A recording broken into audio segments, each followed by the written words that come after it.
Литекс удължи серията си от поредни победи за първенство на 12, след като надви трудно с 1-0 Локомотив Пловдив на градския стадион в Ловеч.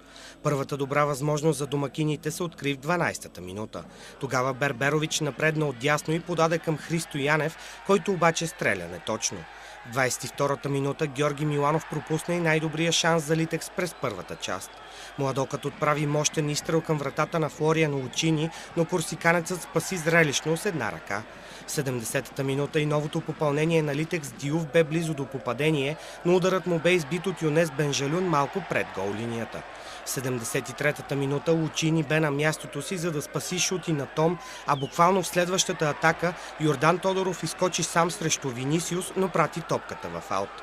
Четвърт час преди края гостите от Пловдив пропиляха троен шанс. Първо Винисиус затвори ъгъла на Йордан Тодоров, топката все пак попадна в Раймонди, който нацели напречната греда, а при добавката Христо Златински също бе неточен.